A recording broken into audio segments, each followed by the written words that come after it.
जय श्री कृष्णा। नमस्कार दोस्तों, स्वागत है आप सभी का हमारे YouTube चैनल में। आज के इस वीडियो में हम लेकर के आए हैं विजया एकादशी व्रत की कथा, जो इस प्रकार है।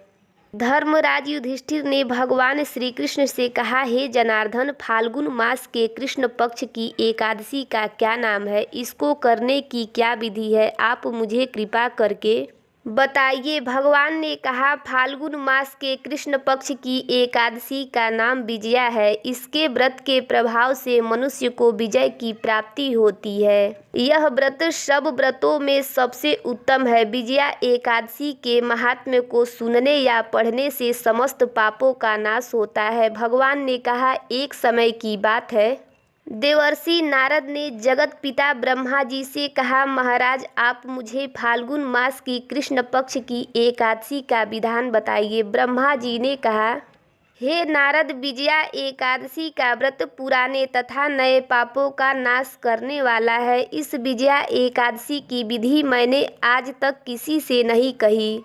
यह समस्त मनुष्य को विजय प्रदान करती है। त्रेता युग में मर्यादा पुरुषोत्तम श्री रामचंद्र जी को जब 14 वर्ष का वनवास हो गया था, तब वे श्री लक्ष्मण जी और सीता जी के साथ पंचवटी में निवास करने लगे। पर वहां दुष्ट रावण ने जब सीता जी का हरण कर लिया, इस समाचार से रामचंद्र जी और लक्ष्मण जी अत्यंत व्याकुल हो गए और सीता जी की खोज में लग गए। घूमते घूमते जब वे मरते हुए जटायु के पास पहुँचे, तो जटायु ने उन्हें सीता जी का वृतांत सुनाया और स्वर्ग लोक चले गए। कुछ आगे जाकर उनकी सुग्रीव से मित्रता हुई और उन्होंने बाली का वध कर दिया। हनुमान जी ने लंका में जाकर सीता जी का पता लगाया और उनसे श्री रामचंद्र जी और सुग्रीव की मित्रता का वर्णन किया।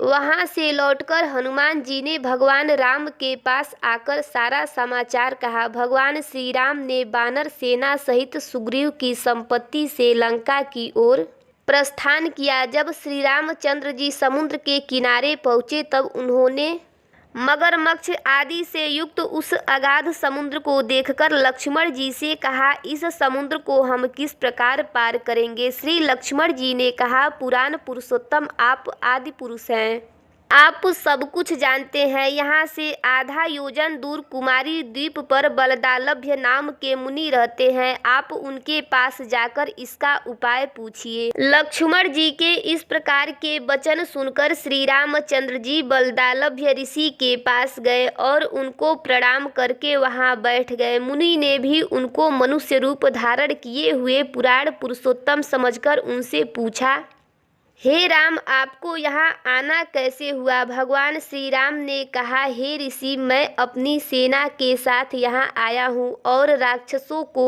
जीतने के लिए लंका जा रहा हूँ। आप कृपा करके समुद्र पार करने का कोई उपाय बताइए और मैं इसी कारण आपके पास आया हूँ। बलदालभ्य ऋषि बोले, हे राम, फाल्गुन मास के कृष्ण पक्ष की एकादशी का उत्तम व्रत करने से निश्चय ही आपकी विजय होगी। साथ ही आप समुद्र भी अवश्य पार कर लेंगे।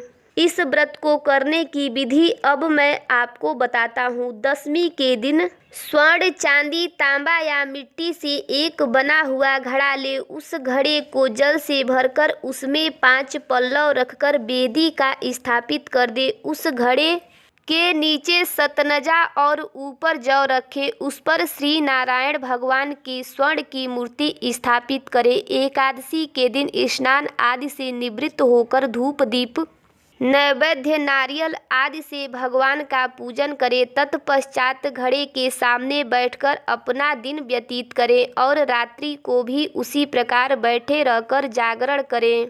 द्वादशी के दिन नित्य नियम से निवृत्त होकर उस घड़े को किसी ब्राह्मण को दे दे। हे राम, यदि तुम इस व्रत को सेनापतियों सहित करोगे तो तुम्हारी विजय अवश्य होगी। श्री रामचंद्र जी ने ऋषि कथा अनुसार इस व्रत को किया और इसके प्रभाव से दैत्यों पर विजय प्राप्त करी। अतः हे राजन, जो मनुष्य इस व्रत को विधि पूर्वक करेगा, दोनों लोकों में उसकी विजय अवश्य होगी। श्री ब्रह्मा जी ने नारद से कहा था, हे पुत्र, जो कोई इस व्रत के महात्म्य को पढ़ता या सुनता है, उसको वाजपेयी यज्ञ का फल प्राप्त होता है। तो ये थी विजया एकादशी की कथा।